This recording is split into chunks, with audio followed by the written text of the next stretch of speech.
Today, I'm going to show you how to make homemade caramel apples. Begin by taking your apples, and I washed them in hot water, just rinsed them really well, and then I dried them.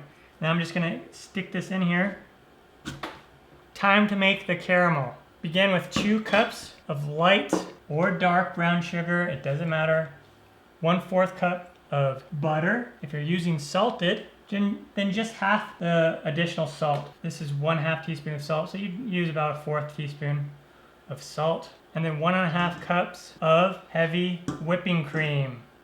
And then I have a cup of light corn syrup. I have the burner set to in between medium, low, and medium. And we want to heat this up to the softball stage, which is right around 235 Fahrenheit. Okay, once the butter is melted all the way, then we can stop stirring and we'll just let it sit and do its thing for about 10-15 minutes. And so what we're going to do is we're going to turn off the heat.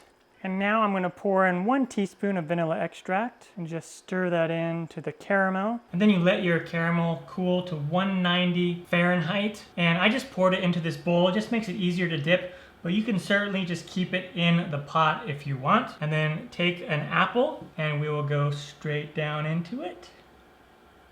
And you can cover the top as much as you want.